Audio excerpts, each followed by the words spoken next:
지난번 저와 여러분은 이제 생명의 열매를 맺기 위한 좁고 협착한 길을 이제라도 떠나기 위해서 4개의 여행 준비물이 반드시 필요하다고 우리는 살펴보았습니다. 첫 번째는 바로 올바른 신앙 고백이라고 말씀드렸습니다. 우리 다 믿는 자로서 주 앞에 신앙 고백을 드렸지만 과연 그 신앙 고백이 우리의 중심에서 흔들리지 아니하고 온전히 주님을 향해 있는지 우리는 신앙 고백을 회복해야 된다고 말씀을 드렸습니다. 단순한 복음이면 충분한데도 그 외에 모든 다른 것이 종교적 도구이요 장신구이라는 사실을 우리가 복음 안에 들어가지 않으면 깨닫지 못하고 합니다. 복음이 기초가 아니요 전부라는 사실을 우리의 신앙 연륜을 더하면 더할수록 확인되는 것이 바로 주님의 복음이 살아있기 때문인 것입니다. 두 번째 우리가 회복해야 될 것은 올바른 예배라고 말씀드렸습니다. 개인과 가정과 교회를 포함한 모든 형태의 예배가 우리 안에서 회복돼야 됩니다. 내가 혼자 홀로 주님을 바라며 홀로 주님을 경배하는 그 예배는 우리 삶 가운데 가장 은밀한 기쁨을 우리에게 줍니다. 이 개인적인 예배가 살아있지 않으면 우리의 예배는 공허하기 시작합니다. 남과 함께 더불어 드리는 예배도 소중하지만 나 혼자 스스로 나 홀로 주 앞에 서는 이 순간이 없는 신자들은 공허한 신앙생활을 할 수밖에 없기 때문입니다. 남들이 가면 나도 가고 남들이 쫓아가면 나도 갈 수밖에 없는 그런 형태의 신앙 고백으로 그런 형태의 예배로는 우리는 홀로 누리는 기쁨을 맛볼 수가 없는 것입니다. 나 혼자 하늘을 보고 웃음 지을 수 있는 그 홀로 간직한 그 기쁨은 오로지 주님 앞에 내가 홀로 서는 예배를 통해서 회복되기 때문에 우리는 두 번째 올바른 예배를 회복해야 된다고 말씀을 드렸습니다. 그리고 세 번째는 올바른 나눔이 회복되어야 된다고 말씀을 드렸습니다. 가장 먼저 우리가 나눠야 될 것은 복음과 내 안에 있는 생명이 최우선이라는 것. 우리가 선행으로 이웃과 나누고 우리의 노력으로 이웃을 돕는 그 모든 선행도 주님 앞에 물론 상을 받겠지만 주님이 가장 원하시는 것은 나 하나를 위해서 십자가 지신 그 주님의 죽으심을 함께 나누는 그 나눔을 최우선하고 있다는 사실입니다. 우리는 어느 날부턴가 나를 살리신 예수님의 그 죽으심에 대해서 침묵하기 시작했습니다. 우리는 신앙생활로 분주하고 우리가 받은 바 은사를 자랑하기에 분주하지만 내가 주 예수 그리스도의 십자가로 말미암아 구원받은 사실에 대해서 점점 침묵해가고 있습니다. 왜 자랑하지 못할까요? 왜 증거하지 못할까요? 내 신앙 연륜이 40년이면 어떻고 50년이면 어떻고 내가 주님 앞에 구원받은 그 사실이 지금도 분명하다면 지금도 내 확신 가운데 그것이 내 삶의 전부라면 그것이 내 신앙의 기쁨의 원천이라면 왜 우리는 침묵해야 합니까? 침묵한 그 침묵을 깨야 됩니다. 우리는 외쳐야 되고 증거해야 되는 그 나눔이 바로 예수 생명의 전달이 바로 전해져야 된다는 것을 우리는 생각을 했습니다. 네 번째는 올바른 헌신입니다. 위에 올바른 신앙 고백, 믿음과 예배와 나눔을 회복하기 위해서 결국 내가 가진 모든 것을 다 헌신해야 된다는 사실입니다. 우리가 따로 간직해서 이 땅에 묻어놓고 주 앞에 설 수 있는 그런 사람은 아무도 없습니다. 아무리 재벌이 이 세상을 떠나도 그는 단 한 푼도 그와 함께 하나님 앞에 가져가지 못합니다. 결국 이 땅에서 사용해야 될 물질에 우리는 목숨을 걸고 이 땅에서 사용하여 없어질 물질에 우리는 마음을 뺏기고 있는 것은 아닙니까?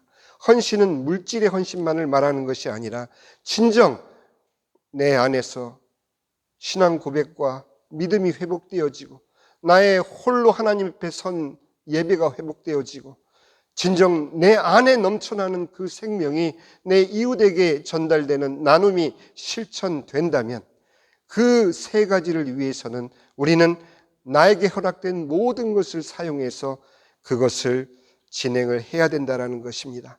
한 영혼을 위해서 우리는 구하고 찾고 두드리는 모든 형태의 헌신을 회복해야 된다는 것입니다.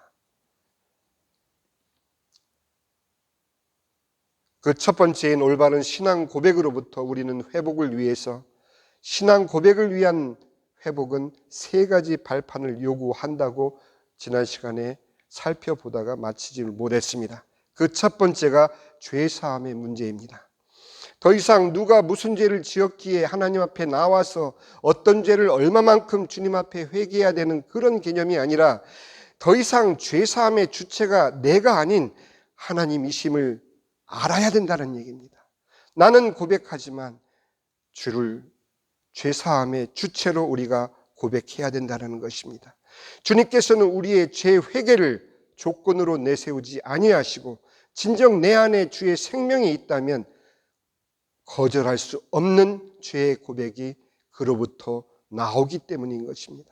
우리가 의도적으로 주님 앞에 나와 죄 회개의 자백의 기도를 드리는 것도 물론 좋지만, 내 안에 넘쳐나는 생명이 나로 말미암아 죄에 더 이상 머무르지 못하도록 밀어내는 온전한 주님의 역사가 우리를 바로 주님 앞에 나와 회개케 하는 원동력이 되는 것입니다. 앞으로 나아가지 못하는 연약한 믿음, 그것은 회개 때문이 아니라 온전히 죄사함의 주체가 하나님이심을 우리가 믿고 내 모든 죄가 주님 앞에 용서받았음을 믿고 앞으로 나가는 자만이 전진할 수 있기 때문인 것입니다. 주님께서는 이사야서 43장 21절에 이 백성은 내가 나를 위하여 지었나니 나를 찬송하게 하려 함이니라. 바로 하나님이 우리를 창조하신 창조 목적인 것입니다.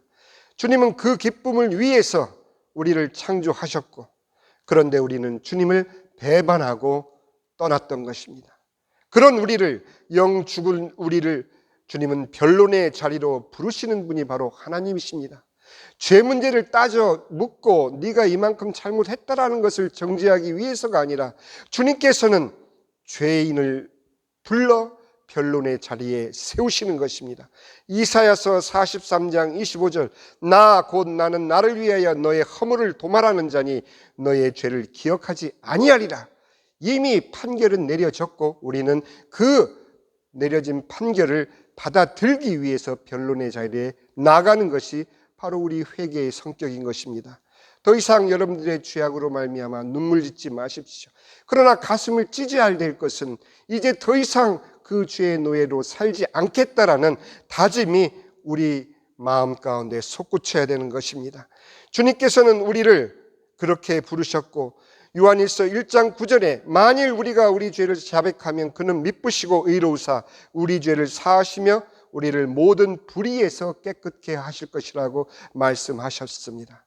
그래서 자백이 필요한 것이고, 그래서 주님 앞에 바로 나와야 되는 것이 우리의 죄 고백의 자리인 것입니다. 이것을 깨닫지 못하면 우리는 항상 전과자의 심정으로 주님 앞에 설 수밖에 없습니다. 주님은 그것을 원치 않으십니다. 변론의 자리에 떳떳이 나와 내가 이미 용서한 그 죄에서 벗어나기를 원하시는 것이 바로 진정한 죄사함의 축복인 것입니다. 구원받은 성도 안에서 주님의 뜻과 섭리를 반드시 이루시고야만은 하나님에 대한 신뢰를 우리는 회복해야 되는 것입니다. 진정한 신앙 고백을 이루기 위해서는 죄사함의 주체가 하나님이신 것, 그리고 주님께서는 우리가 어찌 흐트려 놨든지 어찌 망쳐 놨든지 주 안에 있는 우리의 모든 것을 결국 합력하여 주님의 선한 일을 이루신다라는 것. 빌립보서 1장 6절에 너희 안에서 착한 일을 시작하신 이가 그리스도 예수의 날까지 이루실 줄을 우리는 확신하노라. 이것은 사도 바울의 고백이지만 주님께서 성령 하나님으로 말미암아 우리에게 확신시켜 주시는 하나님의 합하여서 누리시는 분명한 섭리인 것입니다. 두려워 마십시오. 나의 실수로 인해서 주님의 섭리는 조금도 흔들어지지 않습니다. 오히려 나의 곁길 간 그 길이 우리를 더욱 성숙해 하며 주님이 변론의 자리로 우리를 불러 부르실 때 우리는 그 자리에 나가 우리의 죄를 눈물로 자백하며 다시 한번 주님께서 주시는 힘으로 우리는 일어서 결국 세 번째 영적 전쟁에 임하게 되는 것입니다. 우리의 삶의 모든 순간은 영적 전쟁임을 잊지 말아야 됩니다. 그것이 신앙 고백을 회복하기 위한 세 번째 발판인 것입니다. 고린도후서 10장 3절에 우리가 육신으로 행하나 육신에 따라 싸우지 아니하노니 우리의 싸우는 무기는 육신에 속한 것이 아니요 오직 어떤 견고한 진도 무너뜨리는 하나님의 능력이라. 모든 이론을 무너뜨리며 하나님 아는 것을 대적하여 높아진 것을 다 무너뜨리고 모든 생각을 사로잡아 그리스도에게 복종하게 하니 너희의 복종이 온전하게 될 때에 모든 복종하지 않는 것을 벌하려고 준비하는 중에 있노라. 자, 이제 오늘 본문 말씀으로 들어갑니다.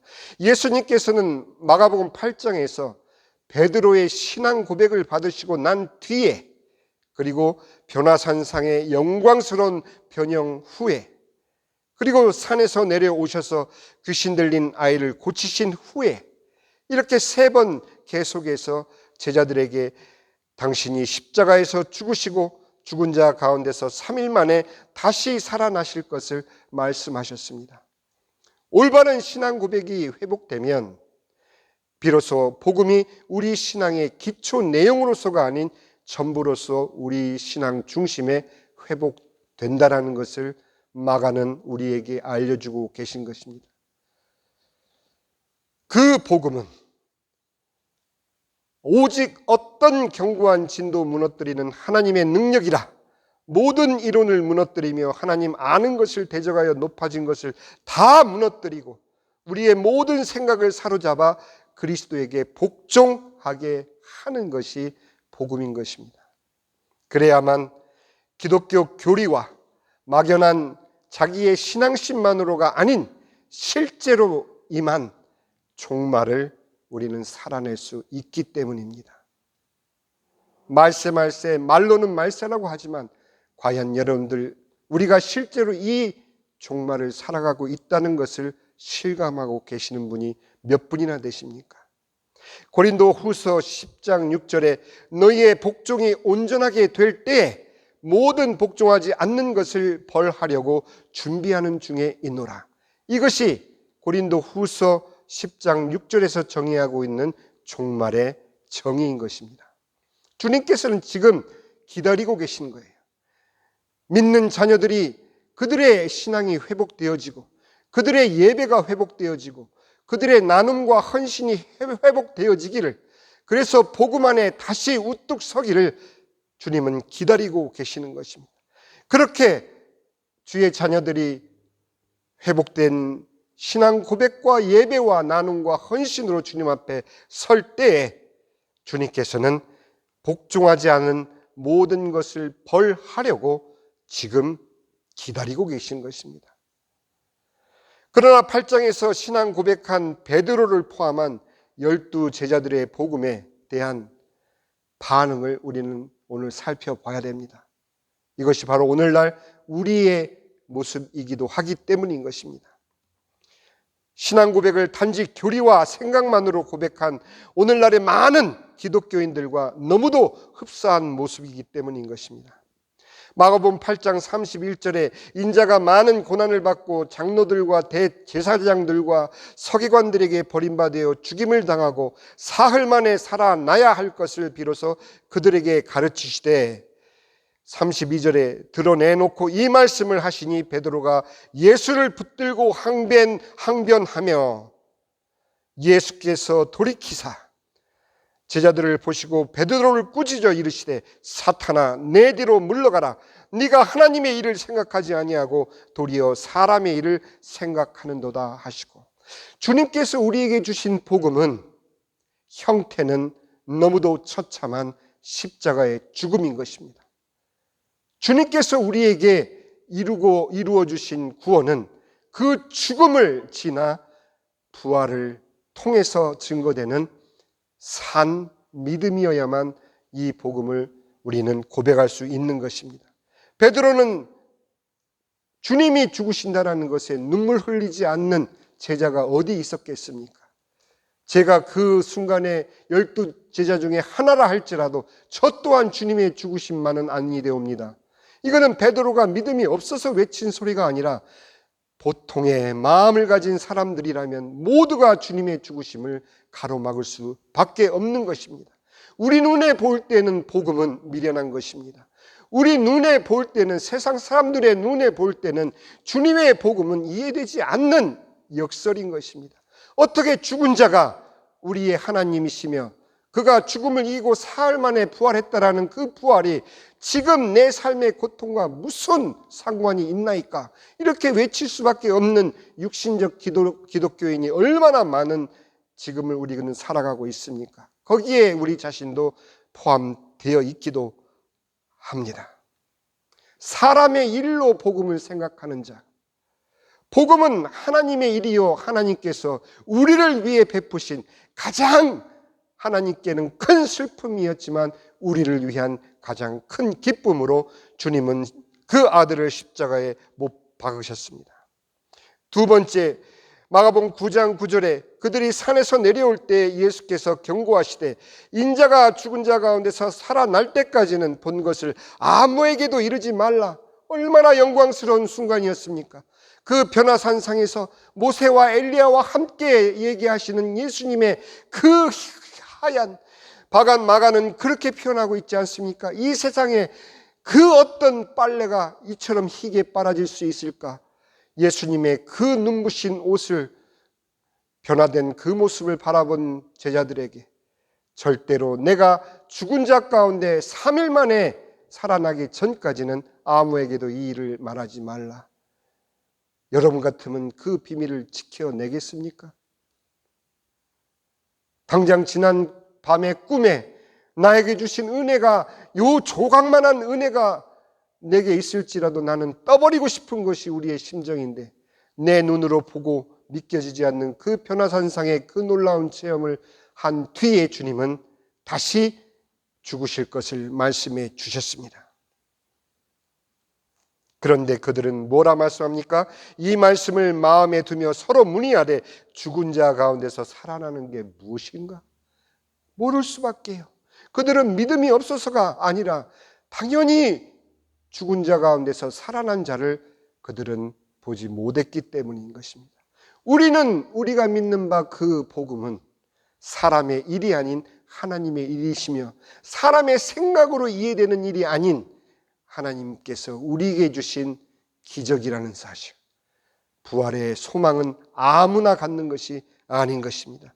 오로지 예수 그리스도의 죽으심을 믿는 자에게만이 다시 사심의 축복이 고백되어진다는 것을 잊지 마시기 바랍니다.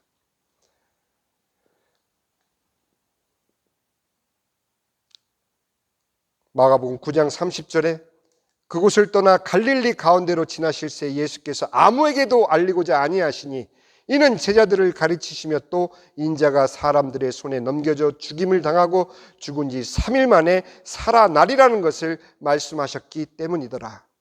그러나 제자들은 이 말씀을 깨닫지 못하고 묻기도 두려워하더라.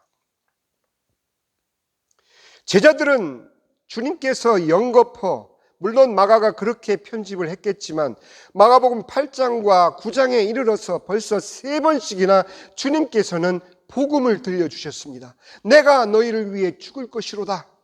내가 너희를 위해 죽을 것이고 나는 죽은 자 가운데서 3일 만에 부활하실 것이다. 이것이 복음인 것입니다. 여러분들 마음 가운데 이 복음 때문에 감격의 눈물을 지금도 흘리실 수 있습니까? 아니면 여러분들 마음 가운데 그거 알지? 예수님이 날 위해 십자가 지신 거, 그리고 부활하신다는 거 알지? 여러분들이 교리로서 마음에 간직한 것은 복음이 아닌 것입니다. 여러분들 삶 가운데 진정 주님께서 날 위해 십자가 지셨음을 날마다 감사하며 날 위해 3일 만에 죽음 가운데서 부활하신 그 부활의 생명에 내가 덧입혀 있다라는 것, 내 육신의 마지막이 아니요, 나는 이미 주님의 영생 안에 들어있음을 여러분들이 매 순간마다 고백할 때 우리의 연수를 자랑할 일도 없고 우리의 연수로 인해 연약하게 스스로 여길 일이 없다라는 것입니다. 여러분들은 이미 영생을 소유한 하나님의 자녀들인 것입니다. 그런데 제자들은 그렇지 않았습니다. 마가복음 9장 33절에 가버나움에 이르러 집에 계실새 제자들에게 물으시되 너희가 길에서 서로 토론한 것이 무엇이냐 하시되 그들이 잠잠하니 이는 길에서 서로 누가 크냐 하고 쟁론하였습니다. 혹시 우리 주님을 믿노라 하면서 쟁론하고 있지 않습니까? 오늘날 교회 강단에서 이 원색적인 주님의 복음이 사라진 지 오래가 되었습니다. 복음을 제외한 너무도 많은 주제가 선포되고 있는 오늘날 기독교회의 강단, 여러분들 복음을 어디에서 확인받으시고 어디에서 들으실 수 있겠습니까? 바로 여러분들의 가슴에 간직되어져 있어야 하고 여러분들의 가슴에 간직되어져 있는 그 복음이 날마다 여러분들을 신앙 고백케 하는 그 회복의 길로 이제는 우리는 들어서야 된다라는 것입니다. 오늘 이 시간 잠깐 우리가 한 1분 동안 묵상하며 기도할 때 주님, 저는 지금 나를 구원하신 그 복음으로 아직도 감격하고 있습니까? 자문해 보시기 바랍니다. 이 자문이 여러분들이 주님 앞에 나와 내가 이러저런 죄를 졌나이다, 나의 죄를 용서하소서 하는 그 죄의 고백보다도 더 시급한 문제인 것입니다.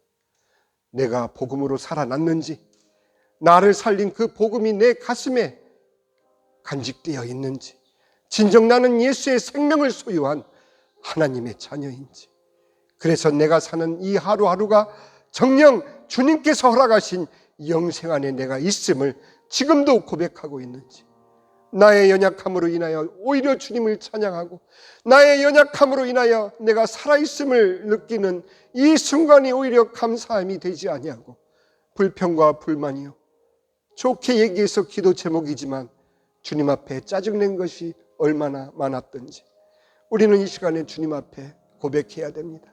제자들처럼 이것이 무슨 소리인가? 아니 죽은 자 가운데서 다시 산다는 게 정말 믿어져? 이렇게 반문하고 있지는 않습니까? 내가 주님 앞에서 내가 교회의 직분으로 높아지려고 쟁론하고 있지는 않습니까? 여러분들 스스로에게 물으시고 주님 앞에 내가 믿나이다, 나의 믿음 없음을 불쌍히 보시고 구원의 기쁨을 회복해달라는 다윗의 기도를 여러분들 드리시기 바랍니다. 기도하겠습니다. 아버지